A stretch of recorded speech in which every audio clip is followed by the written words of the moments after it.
who apologized even when she wasn't at fault. To the customers who came in for their morning coffee, she was the sweet waitress who remembered their orders, asked about their families, and offered tired smiles that still felt warm. But behind the counter, her manager saw her differently, someone too meek to push back, too desperate for the paycheck to risk losing it. He had used that against her more times than she could count. The morning had begun in its usual rhythm. The smell of toasted bread, the rising steam from fresh coffee, the chatter of regulars discussing the weather or the latest town rumor. But beneath the surface, tension had been building like a storm no one noticed until it was too late. Mark Ellison had been more irritable than usual, snapping at workers, slamming cups onto counters, and throwing snide comments as though they were part of the menu specials. Alyssa had been carrying a tray of drinks when it happened. One wrong step, a bump from a passing customer, and a few drops of coffee splattered onto Mark's pressed white shirt.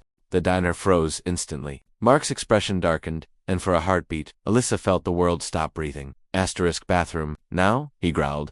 Her co-workers looked at her with sympathy, but fear kept them rooted in place. She followed Mark down the narrow hallway, each of his heavy steps making her chest tighten. As soon as the bathroom door shut behind them, the explosion came. He shouted insults, his voice bouncing off the tiles, each word cutting sharper than the last. He called her clumsy, useless, stupid. When she stammered an apology, his hand shot forward, grabbing her collar and slamming her lightly but firmly against the cold wall. She gasped, shocked more by the suddenness than the force. Her heart raced. Fear climbed her throat. But even in that moment, her thoughts drifted to Evan, her husband, her anchor. He had always told her that kindness wasn't weakness, that her softness was a strength. She had clung to that during the years he was deployed with the Navy SEALs. Writing letters late into the night and working double shifts to keep their small apartment afloat, she whispered his name in her mind like a prayer. What she didn't know was that at that very moment, Evan was already inside the diner. He had returned home earlier than expected, dressed simply, wanting to surprise her. He had imagined her eyes widening, her hands flying to her mouth in shock before she ran into his arms.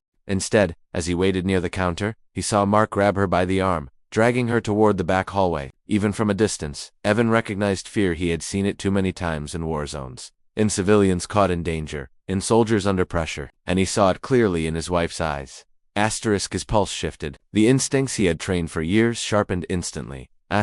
He moved quietly, following the two of them without drawing attention. When he reached the hallway and heard the shouting from behind the restroom door, his stomach twisted. Then he heard her gasp. He didn't wait another second. Inside, Mark's fury grew louder. You think your little smile matters? You're lucky to have this job. His grip tightened, and Alyssa sucked in a shaky breath, trying not to cry. She didn't scream, didn't shout. She simply fought to breathe. Then the door creaked open. The sound might have been small, but in that moment, it cut the air like thunder. Mark spun around, ready to lash out again until he saw Evan standing there. Evan's expression was calm. To calm his eyes, however, were storms barely contained. For a heartbeat. No one moved. Then Evan stepped forward.